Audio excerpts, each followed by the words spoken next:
media activists who refuse to acknowledge this rampant violence on our streets. He is going to make our nation's capital the most beautiful and safe city on earth, just as he promised on the campaign trail. Staying on the topic of public safety, the Trump administration continues to shatter records on border security. According to brand new numbers released this morning from Customs and Border Patrol, illegal crossings have fallen to all-time lows once again. Here were the records set in July. Again, these numbers were released this morning. The lowest monthly nationwide encounters ever, down nearly 90% from the monthly average under the Biden administration. The lowest monthly Border Patrol apprehensions nationwide ever, smashing the previous record set the prior month in June. The lowest monthly Southwest border apprehensions ever. The lowest daily apprehension average ever. The lowest single-day apprehensions ever. And for the third straight month, there were 0 illegal aliens released into the country. Let me repeat that remarkable statistic. For the third month in a row, not a single illegal alien was released by the Trump administration into the United States of America. This is historic. Under President Trump, this border is the most secure it has ever been. When you fortify the border, when you restore deterrence, and when you empower Border Patrol agents and our brave men and women in uniform to actually do their jobs to enforce our laws, like this president has, this is the incredible result. And in the interior of our country, criminal illegal aliens continue to be arrested and removed. Here are some of the criminals arrested by ICE in just the last few days. ICE Buffalo arrested an illegal alien from Jamaica convicted of attempted murder. ICE Buffalo also arrested an illegal alien from Ecuador convicted of leaving the scene of an accident resulting in death. ICE Houston arrested an illegal alien from Mexico convicted of manslaughter. ICE Newark arrested an illegal alien from Mexico convicted of the sexual assault of a minor. ICE Dallas arrested an illegal alien from Mexico convicted of assault causing bodily injury. And already the Trump administration has arrested more than 300,000 illegal aliens in 2025. Again, more than 300,000 illegal alien criminals have been arrested in the interior of our country in the first 6 months of this administration. And despite many false reports in the media, nearly 70% of these arrests have been criminal aliens with criminal charges or prior convictions. This is success all around. This is removing the most dangerous public safety threats from America's communities and returning these individuals to their home countries. So there's been success all around. I'm sure you have a lot of questions today. I'm happy to get to them, so let's get started. And as always, we'll start with our new media seat, who is our podcast host today, Benny Johnson. Benny, why don't you kick us off, and thanks for being here. Thank you, Karoline. As a D.C. resident of 15 years, I lived on Capitol Hill. I witnessed so many muggings and so much theft. I lost track. I was carjacked. I have murders on my Ring camera and mass shootings. I witnessed a woman on my block get held up at gunpoint for $20, and my house was set ablaze in an arson with my infant child inside. And so to any reporter that says and lies that D.C. is a safe place to live and work, let me just say this. Thank you. Thank you for making the city safe, because no parent should have to go through what my family went through, having the fire department rip open their door to save their infant child. And so thank you for your work on securing this city. My question to you is this. Nancy Pelosi has attacked the president for deploying the National Guard to the city, saying that it is to cover for his incompetence. Hillary Clinton has also attacked the president for securing the city of Washington, D.C. I'd like to get your response to Nancy Pelosi and Hillary Clinton. Sure. Well, first of all, Benny, I'm so sorry that happened to you and your family. There have been, unfortunately, far too many victims of crime in this city, and I know the majority of residents in the District of Columbia agree with you. In fact, a new poll from the Washington Post I was reading this morning, this was released in May of 2024, so it's quite funny how many of you in the media agreed with what the president was saying yesterday, but now once the president says it, many of you are disagreeing with him. But this poll released by the Washington Post found that 65% of district residents think crime is an extremely serious or a very serious problem, and this was up from 56% last year. So the concern that you share with so many other residents in the District of Columbia is real, And that's why this president is taking action to address it. To get to the heart of your question, I think it's despicable that Democrats cannot agree that we need more law and order in a city that has been ravaged by violence, crime, murders, property theft. This should be a winning issue for all Americans. I don't understand. It's just anything President Trump does, the Democrats want to disagree with. I think the president would love to work with Democrats on this issue to bring law and order to America's cities, but unfortunately they have failed, and that's why he's taken this historic action to federalize the National Guard. And as you're seeing from last night's numbers, we already have seen success. We are removing violent offenders, we are arresting criminals, and we are removing drugs and firearms off of the streets of the city to make it safer for all of its residents. Just a very quick follow-up to that. Given the heroic actions of a member of this administration just a few blocks from this building, will the president consider giving the Presidential Medal of Freedom to Big Balls? I haven't spoken to him about that, but perhaps it's something he would consider. I'll ask him and get back to you, Benny. Thanks for being here. Gabe. Thank you, Karoline. Regarding the Putin and President Trump summit on Friday, why not invite Ukrainian President Zelensky to that summit? I know the president said yesterday that he's planning to speak with him right after the summit and even before, but why not invite Zelensky, and whose decision was it to not invite him? Was it the president or was it President Putin? Well, this meeting came about because the president of Russia asked the president of the United States to meet through his special envoy, Steve Witkoff, who, as you all know, traveled to Russia to have a conversation with Putin at his request. And so the president is agreeing to this meeting at the request of President Putin. And the goal of this meeting for the president is to walk away with a better understanding of how we can end this war. And the president said at this podium yesterday when he joined all of you in the room that he hopes in the future there can be a trilateral meeting with these three leaders to finally bring this conflict to an end.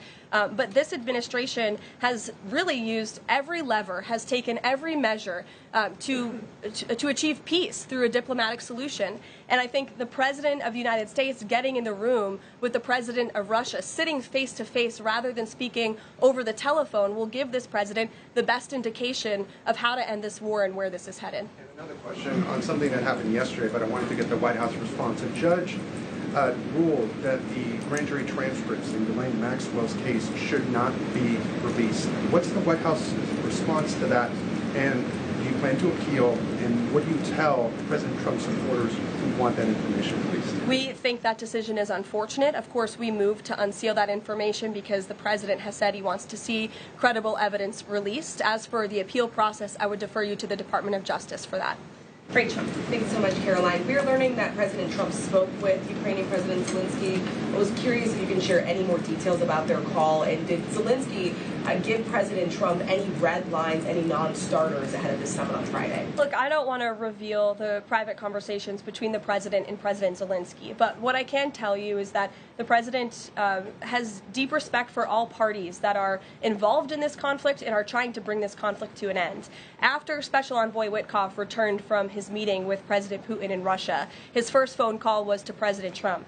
And President Trump's first phone call was to President Zelensky and to our friends in Europe to keep everybody in the loop about where the United States can see moving the ball forward to end this conflict. And so we continue to be very much engaged with President Zelensky and the Ukrainians, but also our allies in Europe as well. And then just one more for you. How does the president measure success coming out of this meeting? The president at times has suggested that Putin might be tapping him along.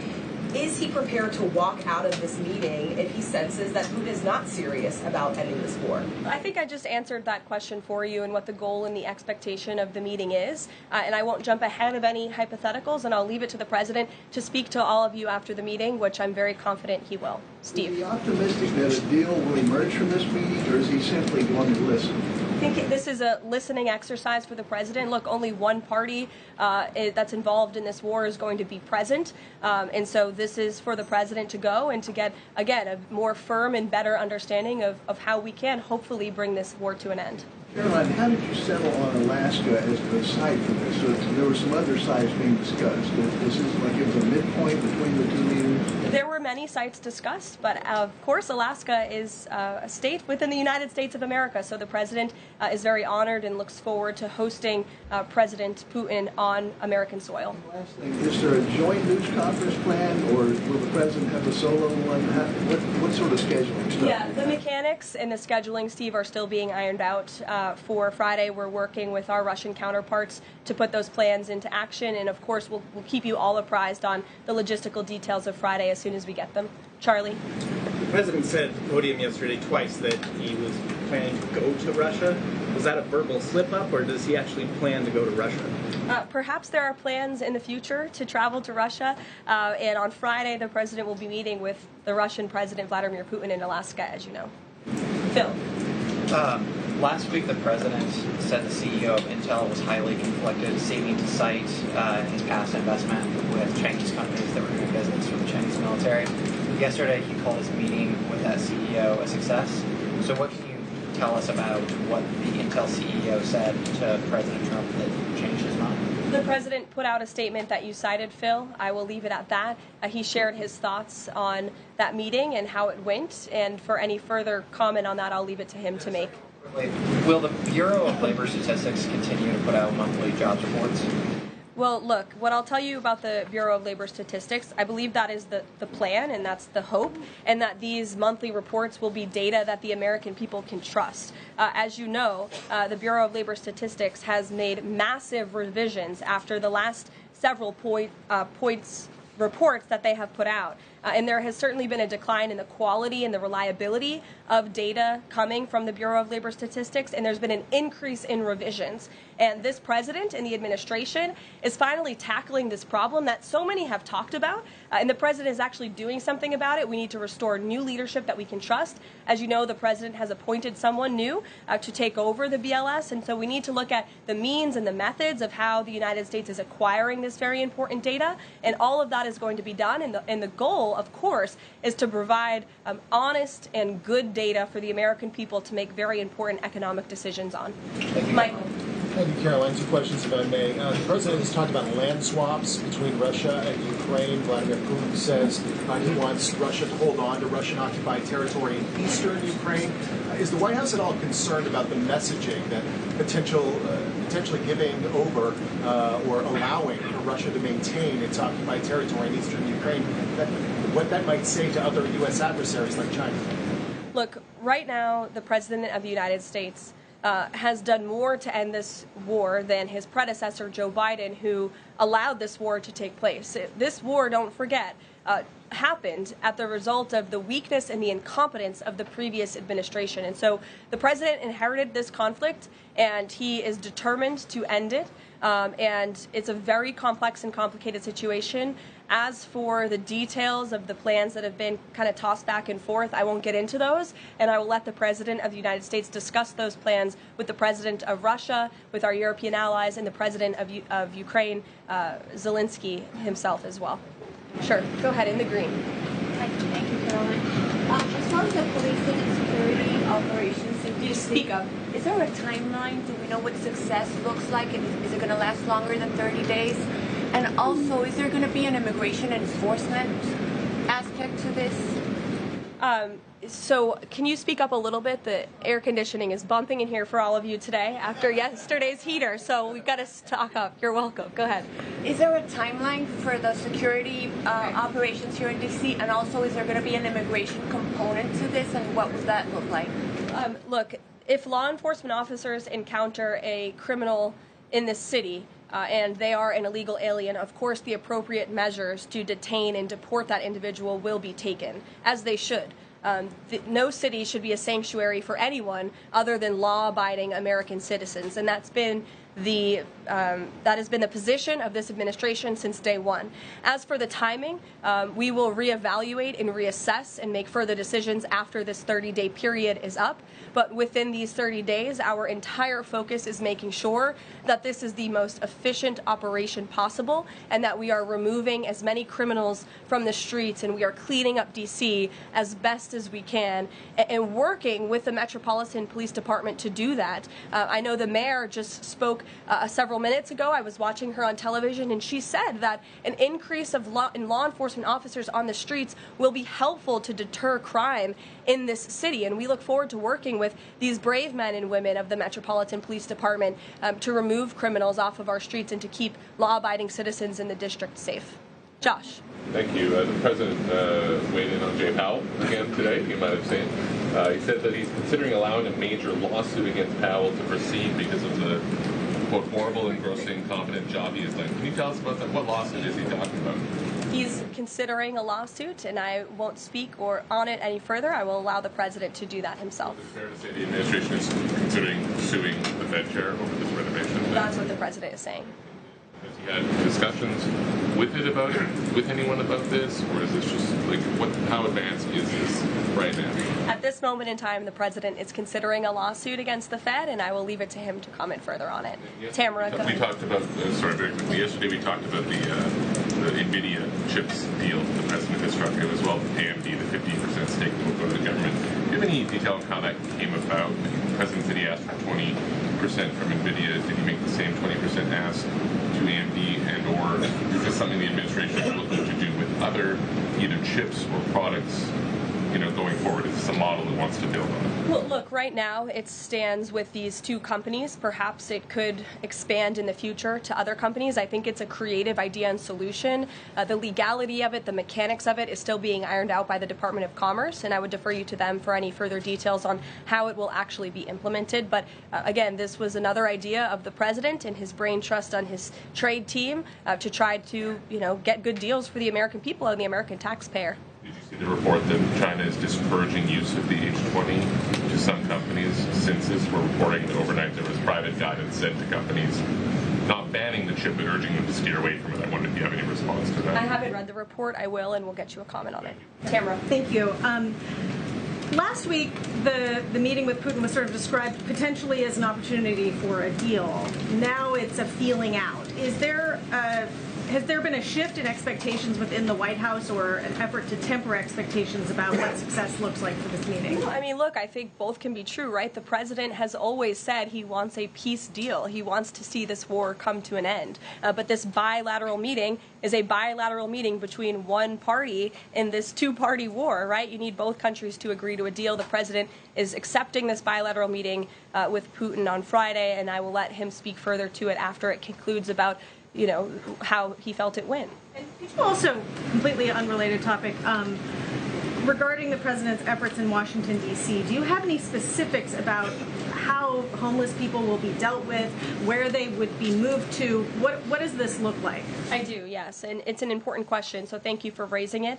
The Metropolitan Police Department, with the support of the new federal agencies who have been surging on the streets of the District of Columbia, are going to enforce the laws that are already on the books here in Washington, D.C. For far too long, these laws have been completely ignored, and the homelessness problem has ravaged the city. So D.C. Code 22-1307 and D.C. Municipal Regulation 24-100 give the Metropolitan Police Department the authority to take action when it comes to homeless encampments. So homeless individuals will be given the option to leave their encampment, to be taken to a homeless shelter, to be offered addiction or mental health services, and if they refuse, they will be susceptible to fines or to jail time. Again, these are pre-existing laws that are already on the books. They have not been enforced, which is part of the reason for this federalizing of the National Guard to bring in this assistance for law enforcement. While we are targeting criminals and trying to remove criminals off of the streets, we also want to make D.C. safe and beautiful, and that involves removing mentally disturbed individuals and homeless encampments as well. So we will be using these regulations and code that already exists to clean up our streets. And we've already had great success.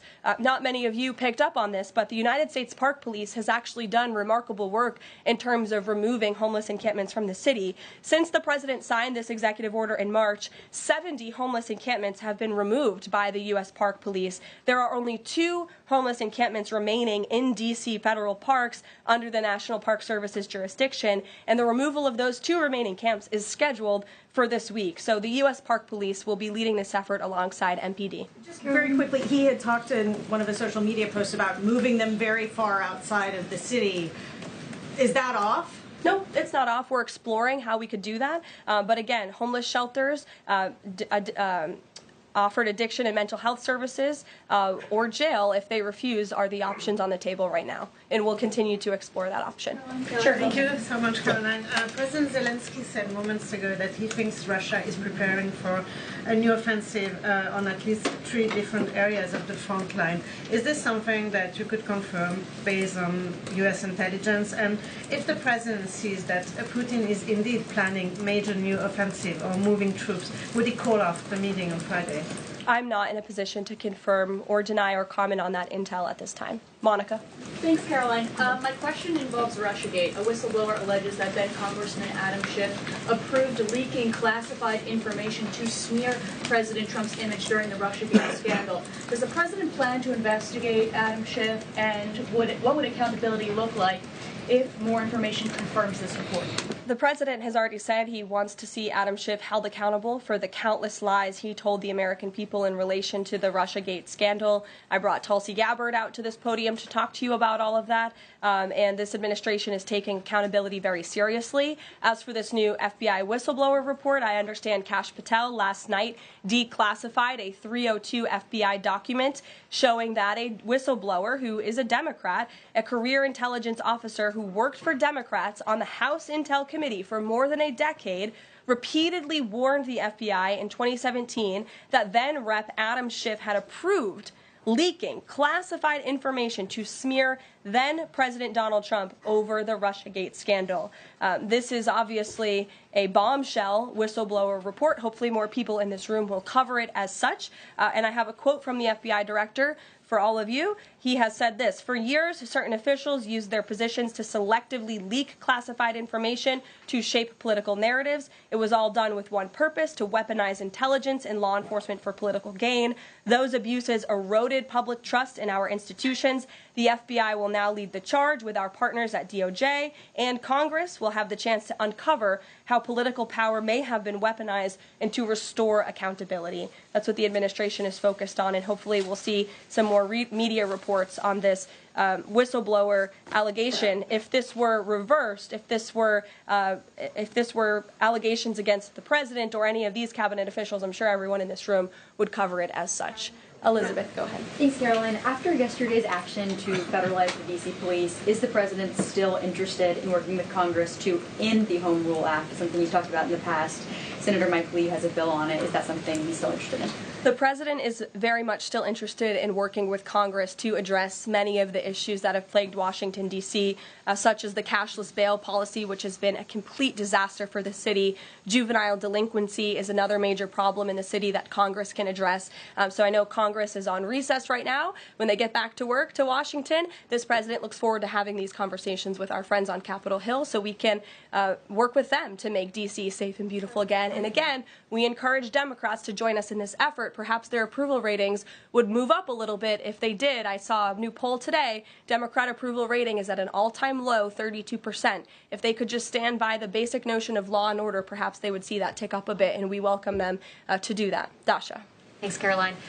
President Trump yesterday at this podium indicated this, so has NATO Secretary General Mark Rutte, that in order for peace to happen, it is very likely that Ukraine will have to cede some land to Russia. Zelensky has repeatedly said no land for peace. That's not going to happen.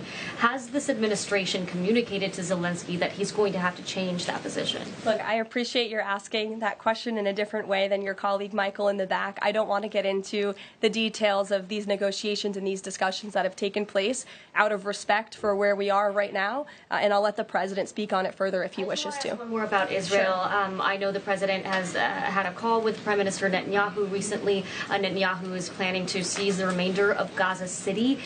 What is the administration's position on this move by Israel's government? Look, this is an incredibly complex and complicated war that, again, was inherited by this president, by his predecessor, Joe Biden. October 7th was one of the worst days in history. We saw innocent people slaughtered, murdered, kidnapped by Hamas terrorists. This administration has taken extensive time and effort and resources Since Inauguration Day in January, to end this conflict, we have given many flexible arrangements backed by Israel to Hamas, and unfortunately, Hamas has never agreed. Looking ahead, I will let the president speak on where he sees this going, but this is, of course, an incredibly complex and complicated situation. The administration has made our goal clear. We want to see this conflict end. We want to see the hostages released, and we've tried. The president and his national security team have given extensive effort and time to doing that. With how Israel has used those resources and the assistance that you've provided? Look, I'll let the president speak on the further actions that Israel may or may not be taking. Alexander, good to see you. Good to see you as well, Karoline. Thank you. The Kremlin is expressing interest that Friday's meeting will move beyond just terms to end the war into improving bilateral relations. There's talk over how they're interested in potentially restoring direct flights between Russia and the United States. Is President Trump open to those kind of peripheral conversations, or is this directly focused on ending the war in Ukraine? I think this conversation on Friday is focused on ending the war in Ukraine as far as the president's perspective goes. Those conversations, I think the president is interested in having, but his main priority right now is ending this war and to stop the killing that has gone on for far too long. You're welcome. Karoline. In the back. Go ahead. Yeah, two questions on the economy. So first, we've had small businesses tell us that it's not foreign exporters who are eating the tariffs, it's them. And they've held off on raising prices, but soon they're going to have to raise prices. What is the White House's message to them? The White House's message to our small business owners across the country is you have never had a better ally or friend or supporter in this White House than President Donald Trump, who is a businessman himself, who understands your concerns and who wants to restore wealth back to our country through the powerful use of tariffs. And that's what he's focused on doing, while simultaneously driving down costs. You have to remember, we are 6 months into this administration, and we had a president who had no business experience, had no idea what he was doing, and who funneled billions of wasteful spending dollars into our economy, which created the worst inflation crisis in a generation. Now this president is focused on tackling inflation, deregulating, cutting costs, cutting red tape to make it easier for small business owners to thrive. And again, the economic indicators show that we are moving in the right direction. In January, when this president showed up to the White House, the 6-month annualized core inflation rate was 3.7%. Today, 6 months later, the 6-month annualized core inflation rate is 2.4%. So we are trending in the right direction. Moving forward, since President Trump took office, for another 6 months, inflation will be tracking at 1.9%. At this trajectory, you look at grocery prices, they fell, energy prices fell, fuel oil fell, ship fares fell, propane fell, butter, margarine, eggs, non-prescription drugs. You go through the list of items that are falling. And then I would also point to that report this morning showing that small business optimism has reached a 5-month high. So, look, we inherited an economic mess from the previous administration, but this administration is focused on fixing it every day. And part of that is signing the largest tax cuts into law to put more money back into the pockets of these small business owners. Just on the BLS, they collect the inflation data, obviously. If the jobs data is not reliable, should Americans trust the inflation data? Well, look, the jobs data has had massive revisions. We want to ensure that all of the data, the inflation data, the jobs data, any data point that is coming out of the BLS is trustworthy and is accurate, which is why the president has restored new leadership at the BLS. Sure, go ahead. Yeah. Okay. Hi. Thank you. Hi. Gavin Newsom has said that California is going to sue in response to the government's demand for $1 billion from UCLA over the DOJ's anti-Semitism findings. Newsom has called this extortion and ransom, so I'm wondering what the White House's response is to Newsom on UCLA. Bring it on, Gavin. This administration is well within its legal right to do this, and we want to ensure that our colleges and our universities are respecting the First Amendment rights and the religious liberties of students on their campuses, and UCLA has failed to do that. And I have a whole list of examples that I will forward to Gavin Newsom's press office if he hasn't seen them himself. Brett. Thanks, Caroline. What was the reason that President Trump chose to move on from Billy Long as IRS commissioner? Look, I think the president wants to see Billy Long as the ambassador to Iceland. As you know, that is where he will be headed. And the president loves Billy Long, and he thinks that he can serve the administration well in this position. For now, Secretary Scott Bessent will be the acting IRS commissioner. Timeline for announcing a new pick? Go ahead. Thank you. Oh, Ed, go ahead, but then in the back. Yes. Go in the back first. Okay, sure. Thanks, Caroline.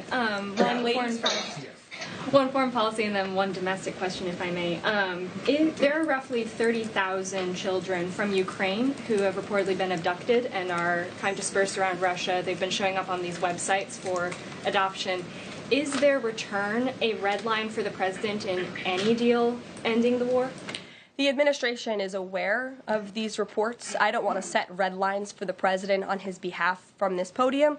However, the president did encourage Ukraine and Russia to speak directly to one another in terms of these humanitarian issues. And we have seen progress. You have seen prisoners of war swapped between these two countries as a result of these direct talks, as well as children, and that remains a concern. But it's one that Russia and Ukraine need to iron out together, which is why this president has encouraged them to speak. And then if I can, Sure. The D.C. action real quick. The president said yesterday that this is a model federalizing the National Guard that could be used to combat really high rates of crime in other cities like Chicago, L.A., Baltimore. What sort of authority would he have to deploy forces like that, absent the Home Rule Act? Look, the president is speaking about what he'd like to see take place in other cities around the country. Right now, this administration is focused on making D.C. safe and beautiful again.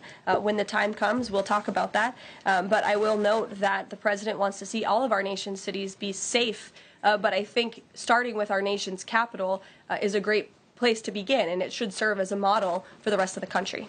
Ed. Just to bind up a few of the D.C. things, because a lot of them have been asked, but in talking with Congress about potential changes to home rule and whatever else, would he also push the House to finally pass D.C.'s budget so that it has access to all that money that it does need for policing, for schools, and for other services here in the city? Yes, and as you know, he has done that. He put out a statement calling on the House to take up the Senate's legislation, and he stands by that position. Let me take you back to something from last month. You guys announced the president was diagnosed with chronic venous insufficiency after his legs were seen swelling.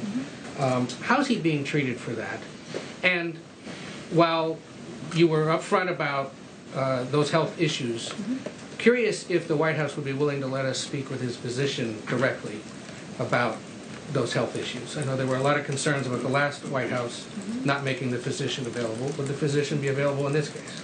I don't want to make that commitment on behalf of the physician, but it's certainly something we can look into and explore out of the effort of transparency, because unlike the previous White House, there is nothing to hide. You guys see this president working around the clock, literally 24/7, all of the time, and I will be happy to look into that request. Can we at least get an update on how he's being treated for the swelling legs and for the hands and the other issues? Look, you see the president every day. He's moving, he's working, he's continuing. There have been no adjustments made to his lifestyle.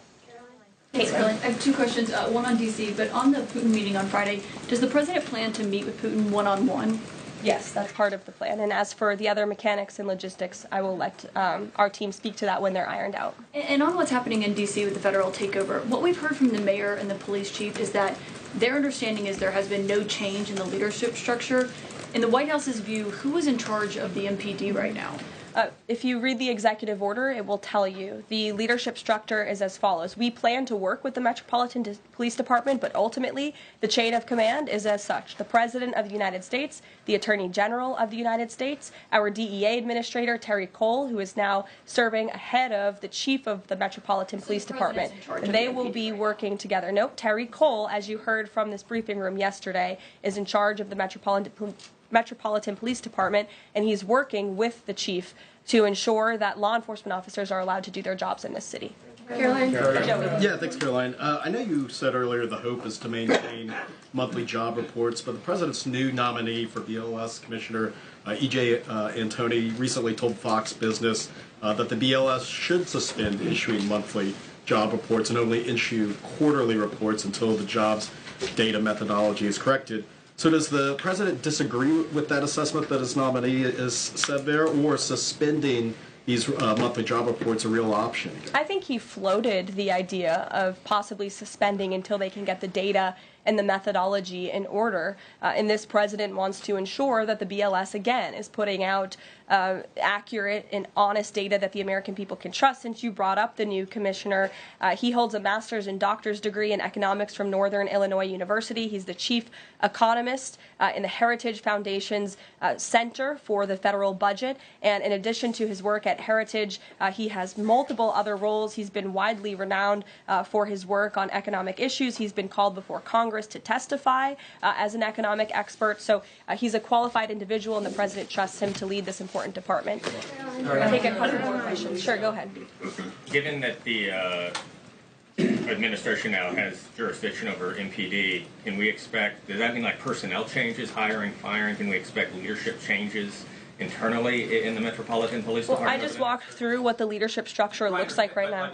Within the uniformed police department, right? I mean, does that mean that the Attorney General, others kind of have the ability to make those personnel decisions? I would imagine it means they have the ability. As for any changes, I'm not tracking any. Again, we look forward to working alongside the Metropolitan Police Department, and we did that last night successfully, and we hope we can do that for the next 29 nights. Go ahead. Karoline, Yes. In light of reports that ICE agents detained a 15-year-old student with disabilities outside an LA high school, even leaving bullets on the sidewalk, how does the Trump administration plan to ensure parents that their children can return to school without fear of being wrongfully detained or endangered by federal agents? Where'd you see that report? LA Times. Okay, well, I'll have to look into the veracity of that report. I read the LA Times almost every single day, and they are notorious for misleading the public. I'm sure there's more to that story than the way that you just characterized it. This administration wants to ensure that all school children across the country in every city, from Los Angeles to D.C., can go to school safely. And that's part of this administration's effort to federalize the National Guard in Washington, to ensure that ICE is removing child predators. I just read you a list of a handful, just a handful, of the hundreds of thousands of child predators that this administration is removing off of the streets of Los Angeles and every other community across this country, because we want to ensure this is a country where American school children can be safe, where they can prosper, and where they are not threatened by violent criminals, whether they are illegal or whether they are American citizen homegrown criminals, as this president calls them. So I will gladly go check on that report, and I'll get you the facts. Thank you. Karoline. Thank you. Thank you. Thank you. Well, that was a live update from the White House. You saw Press Secretary Karoline Leavitt there on the administration's progress thus far. She highlighted positive economic news right off the top. July inflation came in better than expected at 2.7% year over year. Inflation has remained stable. Energy prices fell again in July. Shelter inflation hit its lowest level since October of 2021. Wage growth continues to outpace inflation. She pointed out small business optimism as well reached a 5-month high. On crime, the president declared a crime emergency in D.C., federalizing police to tackle the city's crime rates, currently ranked 4th highest nationally despite recent declines. Border apprehensions are at their lowest ever, and she pointed out DHS statistics showing more than 300,000 criminal illegal aliens have been arrested during the first 6 months of this administration. Still to come on One American News, neurologists reveal which foods can help improve cognitive function, what foods are good for your brain. Plus, Ford is pouring nearly $2 billion into a Kentucky plant. Why they're doing a radical shift in auto design.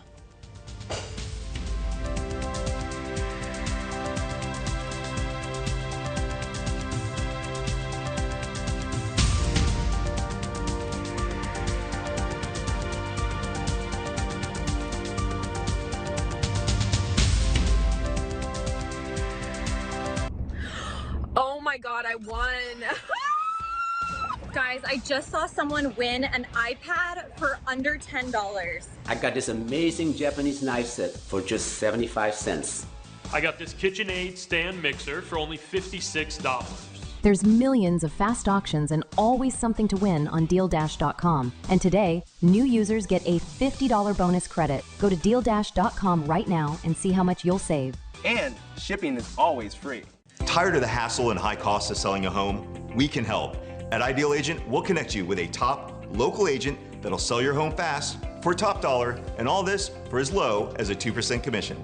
We got the top dollar for our house and the lowest commission that I could have imagined. The house sold in 2 days. It was so exciting for us. Ideal Agent is available nationwide, there's no obligation, and best of all, our service is completely free. Call today or visit idealagent.com. Go ahead. Thank you. Mr. President, thank you. We had Mr. Macron and Keir Starmer at the White House this past week, both of whom praised your courage and conviction to lead the pathway towards peace. Yes. Part of that involved, though, re-engaging Russia in diplomatic relations, something that previous leaders lacked the conviction to do so. What gave you the moral courage and conviction to step forward? One America News Network, your source for credible, honest, unbiased reporting from around the world, has just launched a live, 24/7, 365 days a year uninterrupted cable feed on YouTube. And it's only $5.99 per month. Now you can watch One America News Network live, anytime, anywhere in the world. Go to our YouTube page and click here to become a member today. One America News Network, your source for credible, honest, unbiased reporting from around the world, has just launched a live, 24/7, 365 days a year uninterrupted cable feed on YouTube. And it's only $5.99 per month. Now you can watch One America News Network live, anytime, anywhere in the world. Go to our YouTube page and click here to become a member today.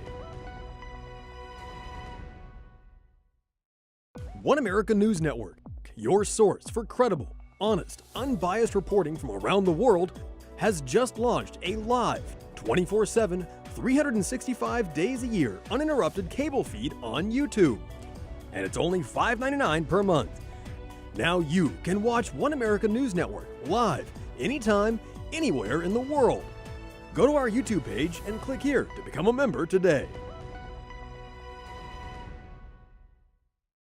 One America News Network, your source for credible, honest, unbiased reporting from around the world, has just launched a live, 24/7, 365 days a year uninterrupted cable feed on YouTube. And it's only $5.99 per month. Now you can watch One America News Network live, anytime, anywhere in the world. Go to our YouTube page and click here to